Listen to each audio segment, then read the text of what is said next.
एक छोटे से गांव में एक दिन एक अजनबी आदमी आइस। कपड़ा साधारण, चप्पल पुराना और हाथ में छोटा। नमस्कार भाई मन, मैं कुछ दिन यही गांव में रहना चाहता हूँ।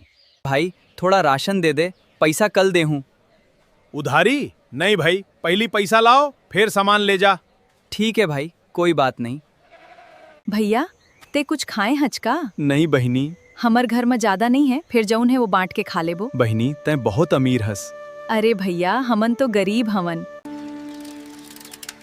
अरे रघु, खुद के हालत देख और दूसर के मदद करथस। मदद करे बर अमीर होना जरूरी थोड़े हैं। सुने हस, शहर के बहुत बड़े सेठ गांव में आवत हैं। अच्छा, का काम बर? जौन मन अमीर होते ना, उही मन गांव बदल सकते। देखो सब जन, सेठ जी के स्वागत में कोनो कमी नहीं होना चाहिए। वाह, बड़े जोरदार तैयारी चलत है। तय बस दूर ले देख, बड़े आदमी मन के मामला आए। आगे आगे बड़े सेठ। सेठ जी के जय हो। अब असली बात सामने आई है। रघु? हाँ मोहन, मैं वही रघु हरव।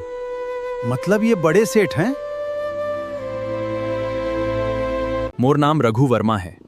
शहर में मोर कई कंपनी चलते। तुम इतना बड़े आदमी? हाँ, फिर मैं जानना चाहत रहे हूँ कि लोग मोर कपड़ा देख के सम्मान करते हैं या मोर इंसानियत देख के। सीता बहिनी, जब सब मोला गरीब समझ के दूर करिन, तय मोला अपन घर के खिलाइस। भैया भूख सबला लगथे, खाना दे देखे जाथे। यही सोच तोला सबसे अमीर बना थे। मैं यही गांव में एक स्कूल और सामुदायिक भवन बनवाहूँ, सबके बच्चा पढ़ी। रघु काका बड़े आदमी हो। पैसा वाला बड़ा होना आसान है बेटा, दिल वाला बड़ा होना असली अमीरी है। किसी मनखे के कपड़ा, घर या हालत देखकर ओकर कीमत मत लगावो, काबर की असली अमीरी जेब में नहीं, दिल में रही थे।